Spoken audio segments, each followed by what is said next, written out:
പത്രോസിൻ്റെ രണ്ടാം ലേഖനം 2-ാം അധ്യായം 11 മുതലുള്ള വാക്യങ്ങൾ നമുക്ക് വായിക്കാം. പത്രോസിൻ്റെ രണ്ടാം ലേഖനം 2-ാം അധ്യായം 11 മുതലുള്ള വാക്യങ്ങൾ.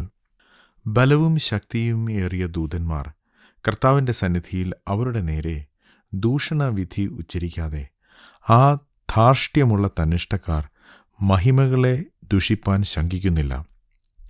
ജാത്യ പിടിപെട്ട് നശിപ്പാൻ പിറന്ന ബുദ്ധിയില്ലാത്ത ജന്തുക്കളെപ്പോലെ അവർ അറിയാത്തതിനെ ദുഷിക്കയാൽ അനീതിയുടെ കൂലി അനുഭവിച്ചുകൊണ്ട് സ്വന്തം വഷളത്വത്താൽ നശിച്ചുപോകും. അവർ താൽക്കാലിക ഭോഗതൃപ്തി സുഖം എന്നുവെച്ച് നിങ്ങളുടെ സ്നേഹസദ്യകളിൽ നിങ്ങളോടുകൂടെ വിരുന്ന് കഴിഞ്ഞ് പുളയ്ക്കുന്ന കറകളും കളങ്കങ്ങളും ആകുന്നു. അവർ വ്യഭിചാരിണിയെ കണ്ട് രസിക്കുകയും പാപം കണ്ട് തൃപ്തിപ്പെടാതിരിക്കുകയും ചെയ്യുന്ന കണ്ണുള്ളവരും സ്ഥിരമില്ലാത്ത ദേഹികളെ വശീകരിക്കുന്നവരും ദ്രവ്യാഗ്രഹത്തിൽ അഭ്യാസം തികഞ്ഞ ഹൃദയവുമുള്ളവരുമായ ശാപയോഗ്യന്മാർ. അവർ നേർവഴി വിട്ട് തെറ്റി ബയോരിൻ്റെ മകനായ ബലയാമിൻ്റെ വഴിയിൽ നടന്നു. അവൻ അനീതിയുടെ കൂലി കൊതിച്ചു, എങ്കിലും തൻ്റെ അകൃത്യത്തിന് ശാസന കിട്ടി. ഉരിയാടാ കഴുത മനുഷ്യവാക്കായി ഉരിയാടി പ്രവാചകൻ്റെ ബുദ്ധിഭ്രമത്തെ തടുത്തുവല്ലോ. അവർ വെള്ളമില്ലാത്ത കിണറുകളും കൊടുങ്കാറ്റുകൊണ്ട് ഓടുന്ന മഞ്ഞ് മേഘങ്ങളുമാകുന്നു. അവർക്ക് കൂരിരുട്ട് സംഗ്രഹിച്ചിരിക്കുന്നു. വഴിതെറ്റി നടക്കുന്നവരോട് ഇപ്പോൾ അകന്നു വന്നവരെ ഇവർ വെറും വമ്പു പറഞ്ഞ് ദുഷ്കാമ പ്രവൃത്തികളാൽ കാമഭോഗങ്ങളിൽ കുടുക്കുന്നു. തങ്ങൾ തന്നെ നാശത്തിൻ്റെ അടിമകളായിരിക്കെ മറ്റവർക്കും സ്വാതന്ത്ര്യത്തെ വാഗ്ദത്തം ചെയ്യുന്നു. ഒരുത്തൻ ഏതിനോട് തോൽക്കുന്നുവോ അതിന് അടിമപ്പെട്ടിരിക്കുന്നു. കർത്താവും രക്ഷിതാവുമായ യേശുക്രിസ്തുവിൻ്റെ പരിജ്ഞാനത്താൽ ലോകത്തിൻ്റെ മാലിന്യം വിട്ടോടിയവർ അതിൽ വീണ്ടും കുടുങ്ങി തോറ്റുപോയാൽ അവരുടെ ഒടുവിലത്തെ സ്ഥിതി ആദ്യത്തേതിനേക്കാൾ അധികം വഷളായിപ്പോയി. തങ്ങൾക്ക് ഏൽപ്പിച്ചു കിട്ടിയ വിശുദ്ധ കൽപ്പനയെ നീതിയുടെ വഴി അറിഞ്ഞ ശേഷം വിട്ടുകളയുന്നതിനേക്കാൾ അത് അറിയാതിരിക്കുന്നത് അവർക്ക് നന്നായിരുന്നു. എന്നാൽ സ്വന്ത ഛർദിക്ക് തിരിഞ്ഞ നായെന്നും കുളിച്ചിട്ട് ചെളിയിൽ ഉരുളുവാൻ തിരിഞ്ഞ പന്നിയെന്നും ഉള്ള സത്യമായ പഴഞ്ചൊല്ലുപോലെ അവർക്ക് സംഭവിച്ചു. പുതിയ നിയമത്തിൽ വ്യാഖ്യാനിക്കാൻ മനസ്സിലാക്കാൻ ബുദ്ധിമുട്ടുള്ള ഭാഗങ്ങളിൽ ഒന്നാണ് പത്രോസിൻ്റെ രണ്ടാം ലേഖനം. ഇതെഴുതിയത് സാധാരണക്കാരനായ പത്രോസാണ് എന്നത് നമ്മെ അതിശയിപ്പിക്കും. ഒരു തരത്തിൽ പറഞ്ഞാൽ അതാണ് ദൈവനിശ്വസ്ത തിരുവെഴുത്തിൻ്റെ പ്രത്യേകത. സാധാരണക്കാരായ ആളുകളെ കൊണ്ട് ദൈവം തൻ്റെ വചനം എഴുതിച്ചു. പത്രോസ് തന്നെ ആ കാര്യം പറയുന്നുണ്ടല്ലോ. 2-ാം അധ്യായത്തിലെ പ്രധാന പ്രതിപാദ്യ വിഷയം കള്ളപ്രവാചകന്മാരെ പോലെയുള്ള ദുരുപദേഷ്ടാക്കന്മാർ. ഈ ദുരുപദേഷ്ടാക്കന്മാരുടെ സ്വഭാവം ആണ്, അല്ലെങ്കിൽ സ്വഭാവ വിശേഷങ്ങളാണ് പത്രോസ് അപ്പോസ്തലൻ 11-ാം വാക്യം മുതൽ പറയുന്നത്. ദുരുപദേഷ്ടാക്കന്മാർക്ക് ശിക്ഷ വരും എന്ന കാര്യത്തിന് 3 ദൃഷ്ടാന്തങ്ങൾ പുരാതന ലോകത്തു നിന്ന് താൻ എടുത്തു. അതിനുശേഷം ദുരുപദേഷ്ടാക്കന്മാരുടെ ലക്ഷണങ്ങൾ പറയുന്നു. ഈ അവസരത്തിൽ ഞാൻ ഒരു കാര്യം പ്രത്യേകമായി പറയാൻ ആഗ്രഹിക്കുന്നു. ഈ ലോകത്തിൽ അനേക തരത്തിലുള്ള ദുരുപദേശങ്ങളുണ്ട്. ഈ ദുരുപദേശങ്ങളെയെല്ലാം പഠിച്ച് അവയെ മനസ്സിലാക്കാം എന്ന് കരുതുന്നത് പ്രായോഗികമല്ല. ഒരു ബാങ്കിൽ ജോലി ചെയ്യുന്ന ഒരാളെ അവർ ട്രെയിനിങ്ങിനയക്കും. അവരുടെ ട്രെയിനിങ്ങിൽ അവർ പരിശീലനം കൊടുക്കുന്നത് ഒരു നല്ല കറൻസി നോട്ട് എങ്ങനെ തിരിച്ചറിയാം എന്നാണ്. ഒരിക്കലും ഒരു കള്ളനോട്ട് എങ്ങനെ തിരിച്ചറിയാമെന്നല്ല അവരെ പഠിപ്പിക്കുന്നത്. നല്ല നോട്ടിനെക്കുറിച്ച് പഠിപ്പിക്കും. ഇത് നന്നായി പഠിച്ചാൽ ഒരു കള്ളനോട്ട് കണ്ടാൽ അവർക്ക് പെട്ടെന്ന് തിരിച്ചറിയാൻ സാധിക്കും. ദുരുപദേശങ്ങളുടെ കാര്യത്തിലും ഇതുതന്നെയാണ് നാം ചെയ്യേണ്ടത്. ദൈവവചനവും ദൈവവചനത്തിലെ ഉപദേശങ്ങളും നാം ശരിയായി പഠിക്കുക. അത് മാത്രം ചെയ്താൽ മതി. ദുരുപദേശങ്ങളെക്കുറിച്ച് പഠിക്കാൻ പോയാൽ അതിനൊരവസാനം ഇല്ല. കാരണം എല്ലാ സമയത്തും എല്ലാ കാലങ്ങളിലും ഓരോ പുതിയ തരം ഉപദേശങ്ങൾ വന്നുകൊണ്ടേയിരിക്കും. ആ ഉപദേശങ്ങളെല്ലാം പഠിച്ച് അവയെ തിരിച്ചറിയാം എന്ന് കരുതുന്നത് മൗഢ്യമാണ്. അതിന് പകരം നാം ദൈവവചനം പഠിക്കുക. പത്രോസ് അപ്പോസ്തലൻ ഇവിടെ ദുരുപദേശം പഠിപ്പിക്കുന്നവരെക്കുറിച്ച് പറയുന്നു. എന്നാൽ അവരുടെ ഉപദേശം എങ്ങനെയുള്ളതാണെന്നല്ല താൻ പറയുന്നത്, മറിച്ച് അവർ എങ്ങനെയുള്ളവരാണ് എന്നാണ് പറയുന്നത്. ആ ആളുകളെ കണ്ടാൽ, അവരുടെ ജീവിതം ശ്രദ്ധിച്ചാൽ അവർ ദുരുപദേഷ്ടാക്കന്മാരാണ് എന്ന് മനസ്സിലാകും എന്നാണ് പത്രോസ് ഇവിടെ പറയാൻ ശ്രമിക്കുന്നത്. അല്ലാതെ അവരുടെ എല്ലാ തരത്തിലുള്ള ദുരുപദേശങ്ങളും നിങ്ങൾ പഠിച്ച് മനസ്സിലാക്കണം എന്ന് അപ്പോസ്തലൻ വിശ്വാസികളെക്കുറിച്ച് ആഗ്രഹിക്കുന്നില്ല. 11-ാം വാക്യത്തിൽ ദൂതന്മാർ എങ്ങനെ പെരുമാറുന്നു എന്ന് പത്രോസ് പറയുന്നു. ദൂതന്മാർക്ക് തീർച്ചയായും നമ്മെക്കാൾ ജ്ഞാനമുണ്ട്. ദൈവസന്നിധിയിൽ ആയിരിക്കുന്ന ദൂതന്മാർ അവർ ശക്തിയുള്ളവരാണ്, ജ്ഞാനമുള്ളവരാണ്. അവർക്ക് ആത്മീക തലത്തിൽ നടക്കുന്ന യുദ്ധങ്ങളെക്കുറിച്ചും ആത്മീക തലത്തിൽ നടക്കുന്ന കോൺഫ്ലിക്റ്റുകളെക്കുറിച്ചും അവർക്ക് നന്നായി അറിയാം. ദുഷ്ടാത്മാക്കളെ തിരിച്ചറിയാനുള്ള കഴിവും അവർക്കുണ്ട്. എന്നാൽ ഈ അറിവും കഴിവുമുള്ള ദൂതന്മാർ പോലും അവർക്ക് എതിരെ നിൽക്കുന്ന ദുഷ്ടാത്മാക്കളെ ഭത്സിക്കുകയോ അവർക്കെതിരെ മോശമായ കാര്യങ്ങൾ പറയുകയോ ദൂഷണവിധി പറയുകയോ ചെയ്യുന്നില്ല. എന്ന് വെച്ചാൽ അവരെ ശപിക്കുകയോ ശാപവാക്കുകൾ ഉച്ചരിക്കുകയോ ചെയ്യുന്നില്ല. ഇത് യൂദയുടെ ലേഖനത്തിൽ നിന്നുള്ള ഒരു പാരലൽ, ഒരു സമാന്തര ഭാഗമായി നമുക്ക് കാണാൻ കഴിയും.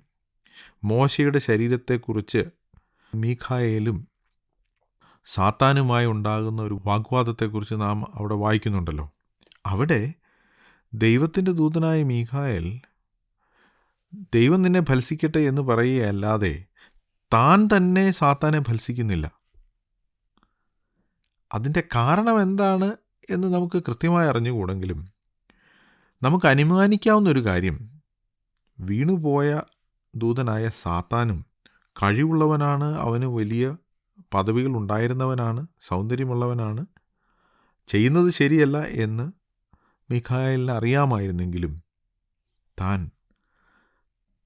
താൻ ചെയ്യേണ്ടാത്ത കാര്യങ്ങൾ ചെയ്യാൻ മെനക്കെട്ടില്ല. ദൈവം നിന്നെ ഭത്സിക്കട്ടെ, ദൈവം നിൻ്റെ കാര്യം വിധിക്കട്ടെ എന്ന് പറഞ്ഞ് അവസാനിപ്പിക്കുകയായിരുന്നു.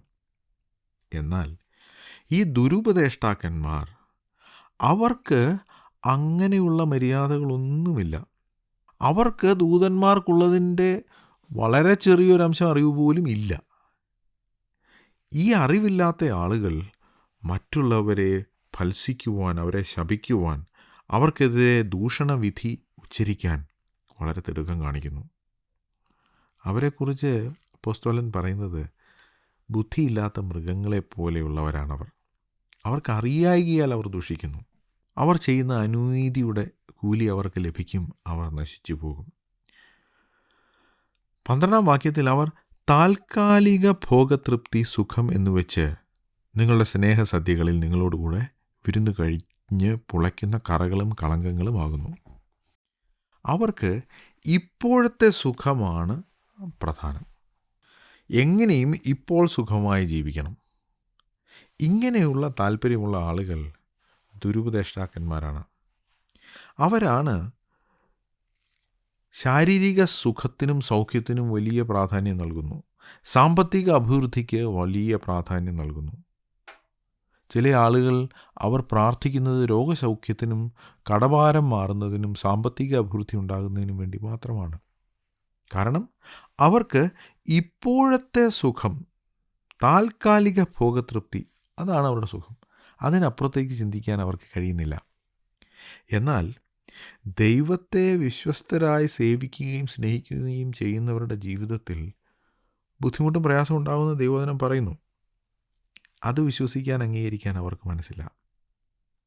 അപ്പോസ്തലൻ തുടർന്ന് പറയുന്നു, അവർ നിങ്ങളുടെ സ്നേഹസദ്യതകളിൽ വിരുന്ന് കഴിക്കുന്നവരാണ്, നിങ്ങളോട് കൂടെയുള്ളവരാണ്. നിങ്ങളെ ഒരു സമൂഹമായി ദൈവജനം അല്ലെങ്കിൽ ദൈവസഭയെ നോക്കുമ്പോൾ നിങ്ങൾ സ്നേഹസദ്യ കഴിക്കുന്നു, അന്യോന്യം സ്നേഹിക്കുകയും കൂട്ടായ്മ ആചരിക്കുകയും ചെയ്യുന്നു. എന്നാൽ നിങ്ങളുടെ ഇടയിൽ ചില കറകളും കളങ്കങ്ങളും ഉണ്ട്. ഈ ദുരുപദേഷ്ടാക്കന്മാർ പുറമേ നിന്നുള്ളവരല്ല, നിങ്ങൾക്കെതിരെ പ്രവർത്തിക്കുന്നവരല്ല, മറിച്ച് നിങ്ങളുടെ ഇടയിൽ തന്നെ ഉള്ളവരാണ്. നമുക്കറിയാവുന്ന ദുരുപദേഷ്ടാക്കന്മാരെക്കുറിച്ച് ഒന്ന് ചിന്തിച്ചു നോക്കൂ. അവരൊക്കെയും ഒരു കാലത്ത് ദൈവജനത്തോടു കൂടെ നിന്ന് ദൈവവചനം വിശ്വസിക്കുന്നു, ദൈവജനത്തോടു കൂടെ കൂട്ടായ്മ ആചരിക്കുന്നു എന്ന ഭാവത്തിൽ ജീവിച്ചവരാണ്. അവർ ഇന്ന് അവരുടെ ദുരുപദേശം വെളിവായി അവർ പുറത്തു പോയതാണ്. അവർ നിങ്ങളുടെ ഇടയിൽ തന്നെ ഉള്ളവരാണ്. സഭയുടെ ദൈവജനത്തിൻ്റെ സാക്ഷ്യത്തിന് കളങ്കം വരുത്തുന്നവരാണ് അവർ. 13-ാം വാക്യത്തിൽ അവരുടെ അധാർമിക ജീവിതത്തെക്കുറിച്ച് പറയുന്നു. വ്യഭിചാരിണിയെ കണ്ട് രസിക്കുന്നു, പാപം കണ്ട് തൃപ്തിപ്പെടാതിരിക്കുന്നു. എന്ന് വച്ചാൽ പാപം ചെയ്യുന്നതാലാണ് അവരുടെ താല്പര്യം. അധാർമിക ജീവിതമാണ് അവരുടെ ലക്ഷ്യം. പാപം എത്ര ചെയ്താലും അവർക്ക് തൃപ്തിയാകുന്നില്ല. ഒരിക്കലും തൃപ്തി വരാത്ത കണ്ണുള്ളവർ, അധാർമിക ജീവിതം നയിക്കുന്നവർ. അവർ ചെയ്യുന്നത് ഉറപ്പില്ലാത്ത ആളുകളെ, സ്ഥിരമില്ലാത്ത ദേഹികളെ അവരെ വശീകരിക്കും, അവരെ വഴിതെറ്റിച്ച് കളയും. വചനത്തിൽ ഉറപ്പില്ലാത്തവരെ, പുതിയ വിശ്വാസികളെ വഴിതെറ്റിക്കുന്നതിൽ ഇവർ പ്രത്യേകം ശ്രദ്ധിക്കും. പക്ഷേ ഇവർ ഒരു കാര്യത്തിൽ വലിയ മിടുക്കരാണ്. അതാണ് 13-ാം വാക്യത്തിൻ്റെ അവസാനം നാം കാണുന്നത്. ദ്രവ്യാഗ്രഹത്തിൽ അഭ്യാസം തികഞ്ഞ ഹൃദയമുള്ളവരായ ശാപയോഗ്യർ. എന്ന് വച്ചാൽ എങ്ങനെ പണമുണ്ടാക്കണം, ദ്രവ്യാഗ്രഹം.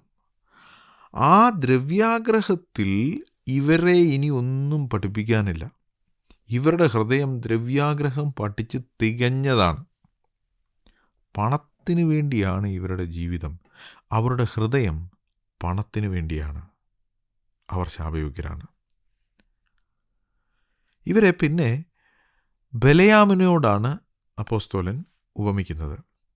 ബലയാം നേർവഴി വിട്ട് തെറ്റിപ്പോയ ആളാണ്. സത്യദൈവത്തെ ബലയാമിന് അറിയാമായിരുന്നു, സത്യദൈവത്തിൻ്റെ ജനത്തെയും ബലയാമിന് അറിയാമായിരുന്നു. എങ്കിലും പണത്തിനു വേണ്ടി മാത്രം ദൈവകൽപ്പനയെയും ദൈവജനത്തെയും ഉപേക്ഷിച്ച് അവർക്കെതിരെ, അവരെ ശപിക്കുവാൻ, അവർക്ക് നാശം വരുവാൻ വേണ്ടി പ്രവർത്തിക്കാൻ തയ്യാറായ ആളാണ് ബലയാം. നേർവഴി വിട്ട് തെറ്റിയ ബലയാം. ഈ ദുരുപദേഷ്ടാക്കന്മാർ, അവർക്ക് ശരിയായ കാര്യം എന്താണെന്ന് അറിയാം. അത് ഈ ഭാഗത്തിൻ്റെ അവസാനം വരുമ്പോൾ നാം വീണ്ടും കാണുന്നു. അത് അനുസരിക്കുവാനോ ആ വഴിയിൽ നടക്കുവാനോ ദൈവജനത്തെ സ്നേഹിക്കുവാനോ അവരോട് കൂട്ടായ്മ ആചരിക്കുവാനോ മനസ്സില്ലാതെ വഴി തെറ്റിപ്പോവുകയാണ്. അവർക്കൊരു അബദ്ധം പറ്റി വഴി തെറ്റിയതല്ല, മറിച്ച് വീട് നിറച്ച് പണം കിട്ടും എന്നറിഞ്ഞിട്ട് മനഃപൂർവ്വം തെറ്റായ വഴിയിൽ നടക്കുന്നവർ. 15-ാം വാക്യത്തിൽ അപ്പോസ്തലൻ പറയുന്നത്, അദ്ദേഹത്തിൻ്റെ വാഹനമൃഗമായ കഴുതയ്ക്ക് അതിലും ബുദ്ധിയുണ്ടായിരുന്നു എന്നാണ്. ഒരു കഴുതയ്ക്ക് പോലും മനസ്സിലാക്കുവാൻ കഴിയുന്ന തരത്തിലുള്ള വിഡ്ഢിത്തമാണ് ബലയാം ചെയ്തത്. അതുതന്നെയാണ് ദുരുപദേഷ്ടാക്കന്മാരും ചെയ്യുന്നത്. അറിയാവുന്ന നേർവഴി വിട്ട് തെറ്റായ വഴിക്ക് പോയാൽ താൽക്കാലികമായ ചില ലാഭമുണ്ടാകുമെങ്കിലും അന്ത്യം നാശത്തിലേക്കാണ് എന്ന് മനസ്സിലാക്കാൻ കഴിയാത്തവർ. 16-ാം വാക്യത്തിൽ വെള്ളമില്ലാത്ത കിണറും കൊടുങ്കാറ്റുകൊണ്ട് ഓടുന്ന മഞ്ഞുമേഘങ്ങളും ആകുന്നു അവർ. ഒരു കിണറിനെ സംബന്ധിച്ചിടത്തോളം നാം പ്രതീക്ഷിക്കുന്നത് വെള്ളമാണ്. ഒരു മഴമേഘത്തെ നാം കണ്ടാൽ നാം പ്രതീക്ഷിക്കുന്നത് മഴയാണ്.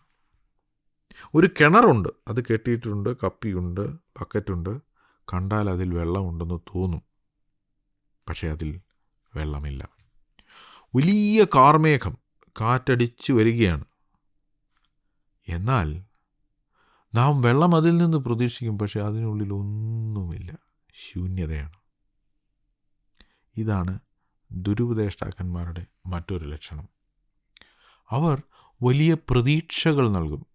അവരെ കണ്ടാൽ അവർ വലിയ ആത്മീയന്മാരാണെന്നും ആത്മീക വരങ്ങളുള്ളവരാണെന്നും ആത്മീക ശുശ്രൂഷകൾ നന്നായി ചെയ്യുന്നവരാണെന്നും ഒക്കെ തോന്നും. പക്ഷേ ഫലമില്ലാത്തവരാണ് അവർ.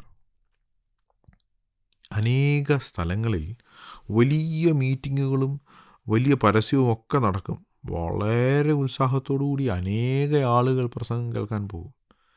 ആ മീറ്റിങ്ങിനൊക്കെ നടത്തുന്ന പരസ്യവും അതിനുവേണ്ടി ചെലവഴിക്കുന്ന പണവുമൊക്കെ എത്രയോ ആണ്. എന്നാൽ വാസ്തവത്തിൽ അവിടെ ചെന്ന് അവിടെ നടക്കുന്ന പരിപാടി, അവിടെ നടക്കുന്ന വചന ശുശ്രൂഷ എന്ന പേരിൽ നടക്കുന്ന കാര്യങ്ങൾ കേട്ടാൽ സാമാന്യ ബുദ്ധിയുള്ള ഒരു അന്തം വിടും. ഇതാണോ പ്രസംഗം മുഴുവൻ കേട്ടു, പക്ഷേ അതിലൊന്നുമില്ല. ആളുകളെ ദൈവത്തിങ്കിലേക്ക് തിരിക്കുന്ന ഒരു സന്ദേശവും അതിലില്ല.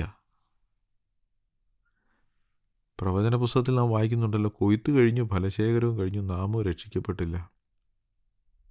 ചില മീറ്റിങ്ങുകളെക്കുറിച്ച് നമുക്ക് ഇങ്ങനെ പറയേണ്ടി വരും. പബ്ലിസിറ്റി ഉണ്ടായിരുന്നു, മ്യൂസിക് ഉണ്ടായിരുന്നു, പ്രസംഗം ഉണ്ടായിരുന്നു, ഒരുപാട് ആളും ഉണ്ടായിരുന്നു. പക്ഷേ ആളുകൾ രക്ഷിക്കപ്പെടേണ്ട തരത്തിലുള്ള സന്ദേശം അവിടെ ഇല്ലായിരുന്നു. കിണർ കണ്ടാൽ വെള്ളമുണ്ടെന്ന് തോന്നും, പക്ഷേ വെള്ളമില്ല. മേഘം കണ്ടാൽ മഴ പെയ്യുമെന്ന് തോന്നും, പക്ഷേ മഴയില്ല. ഇതാണ് ദുരുപദേഷ്ടാക്കന്മാരുടെ ലക്ഷണം. വഴിതെറ്റി നടക്കുന്നവരോട് ഇപ്പോൾ അകന്നു വന്നവരെ ഇവർ വെറും വമ്പാക്ക് പറഞ്ഞ് ദുഷ്കാമ പ്രവൃത്തികളാൽ കാമഭോഗങ്ങളിൽ കുടുങ്ങുന്നു. ഇപ്പം മാനസാന്തരപ്പെട്ട് വന്ന ആളുകൾ ദൈവവചനം കേട്ട് മാനസാന്തരത്തിലേക്ക് വന്നതേ ഉള്ളൂ, അവർ വിശ്വാസത്തിൽ ഉറച്ചില്ല. അങ്ങനെയുള്ള ആളുകളെ ഇവർ തെരഞ്ഞു പിടിച്ച് അവരോട് വലിയ കാര്യങ്ങളൊക്കെ പറയും.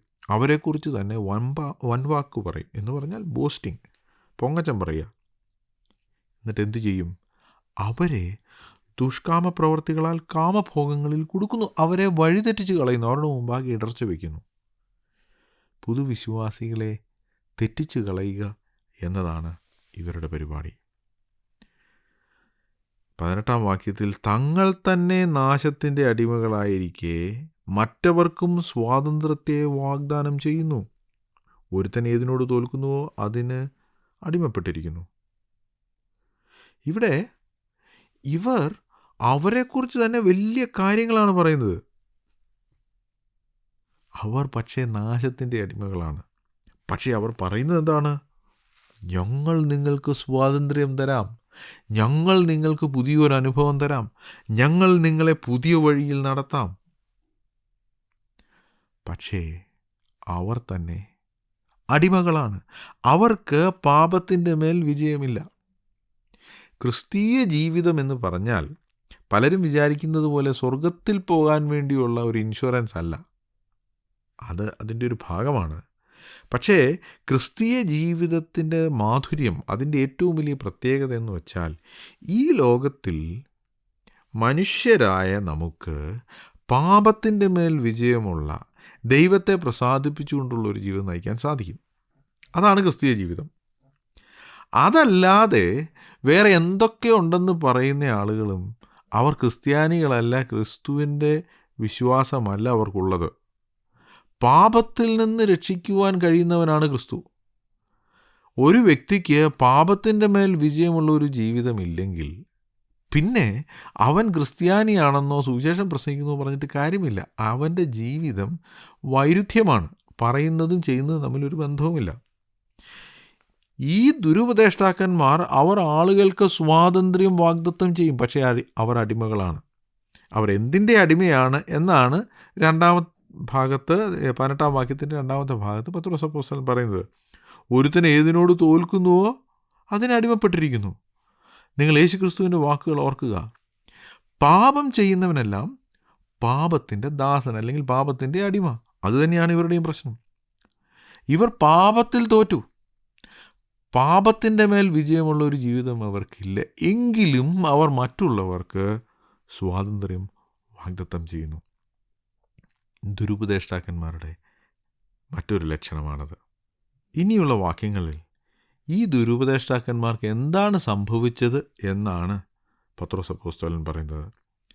19-ാം വാക്യത്തിൽ, കർത്താവും രക്ഷിതാവുമായ യേശുക്രിസ്തുവിൻ്റെ പരിജ്ഞാനത്താൽ ലോകത്തിൻ്റെ മാലിന്യം വിട്ട് ഓടിയവർ അതിൽ വീണ്ടും കുടുങ്ങി തോറ്റുപോയാൽ അവരുടെ ഒടുവിലത്തെ സ്ഥിതി ആദ്യത്തേതിനേക്കാൾ അധികം വഷളായിപ്പോയി.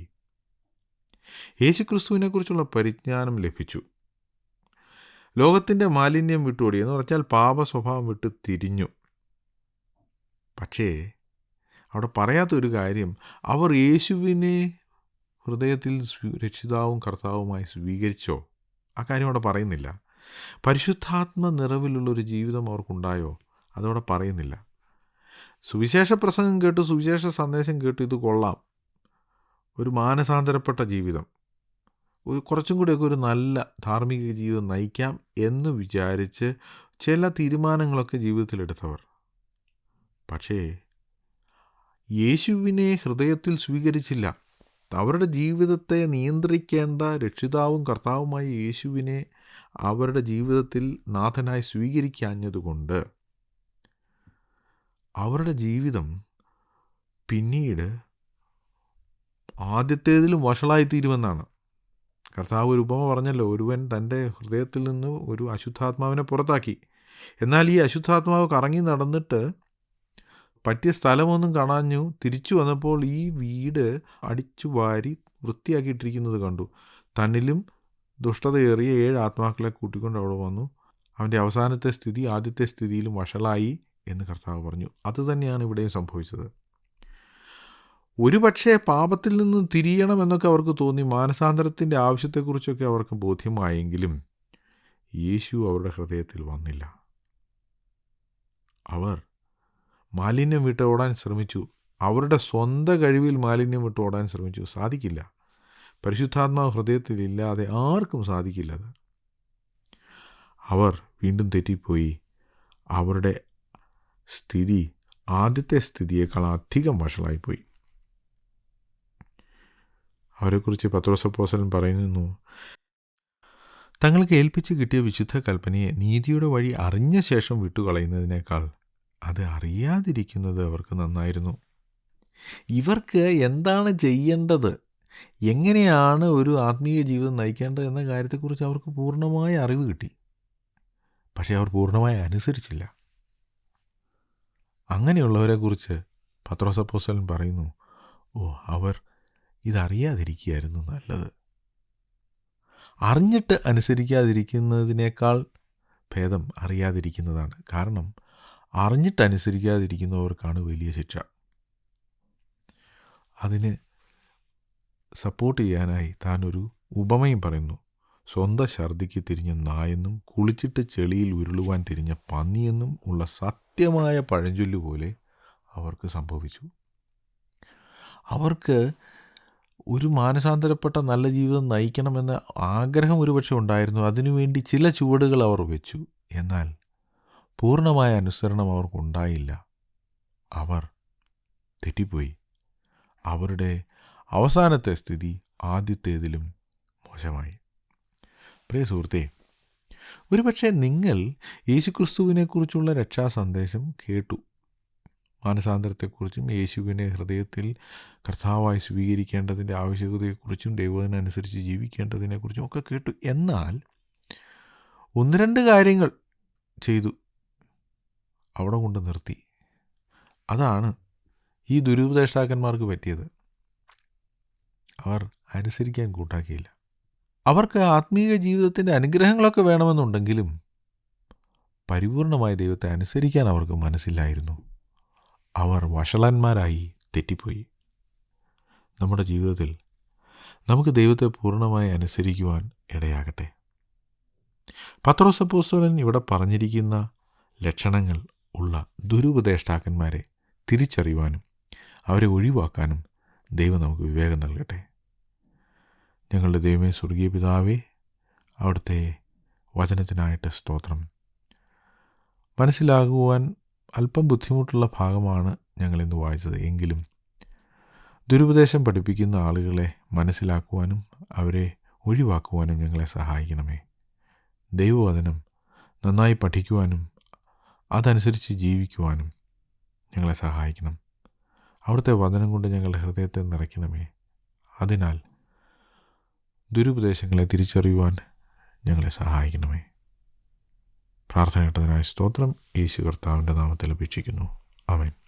ഞങ്ങളെ വിളിക്കുവാൻ ആഗ്രഹിക്കുന്നുവെങ്കിൽ 098802221957 എന്ന നമ്പർ ഉപയോഗിക്കുക.